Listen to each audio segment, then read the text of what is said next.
बुलढाणा रोडवर सुरू असलेल्या रस्ता दुभाजकाच्या कामात गौरक्षण संस्थानाच्या गेट समोर कट ठेवण्यात यावा अशी मागणी प्रहार संघटनेच्या वतीने जिल्हा उपप्रमुख अजय टप यांच्या नेतृत्वात 8 जून रोजी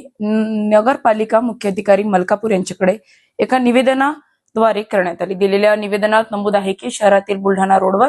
रस्ता दुभाजक निर्मितीचे काम सुरू आहे आणि याच दरम्यान रस्त्याच्या एका बाजूला गौरक्षण संस्था नसून या ठिकाणी आज रोजी जवळपास 300 पेक्षा अधिक गौमाता व जनावरे आहेत। गौरक्षण मधील गौमाता व जनावरांना दररोज चारण्यासाठी शहराच्या बाहेर नेण्यात येते, त्यामुळे मोठ्या संख्येने असलेल्या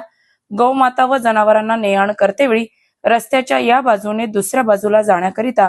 रस्ता दुभाजकाला गौरक्षणाच्या समोर कट असणे आवश्यक आहे, जेणेकरून गौमाता व जनावरांना रोडच्या पलीकडे जाण्यास सोयीस्कर होईल। नाहीतर गौमाता व जनावरांना रस्त्याच्या त्या बाजूने नेण्यासाठी फेऱ्याचा मार्ग अवलंबावा लागू शकतो आणि त्यामुळे वाहतुकीचा प्रश्नही निर्माण होऊ शकतो। तसेच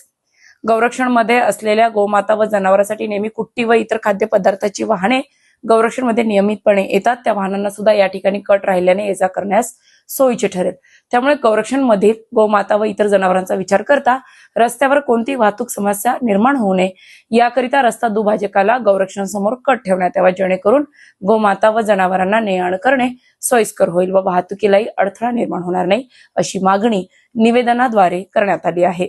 सदर मागणीबाबत प्रशासनाने योग्य तो व तातडीने निर्णय न घेतल्यास गौरक्षण समोर रस्ता दुभाजकावरच लवकरच चक्काजाम आंदोलन करण्यात येईल असा इशाराही निवेदनाच्या शेवटी देण्यात आला आहे। निवेदन देतेवेळी प्रहार संघटनेचे जिल्हा उपप्रमुख अजय टप यांच्यासह आशिष माहुरकर, दीपक कपले, दीपक चौरे, बलराम बावस्कर, राहुल संचेती, राजकुमार बाहेती, पंकज टावरी, मिलिंद काबरा, मयूर चौधरी, राजू भटेजा, शेख मोहम्मद, करण नायसे, शुभम निवाणे, सतीश दाने, रवींद्र ब्राह्मणे, अशोक गाडवे, श्रीकृष्ण सातव, निलेश चोपडे, ॲडव्होकेट प्रभाकर म्हैसागर, राजू पुणेकर, श्रीकृष्ण तायडे, किशोर सोनोने, शालिकराम पाटील, अमोल टप, बबलू बैरागी यासह गौमाता सेवक, सामाजिक संघटनाचे पदाधिकारी, कार्यकर्ते प्रामुख्याने उपस्थित होते।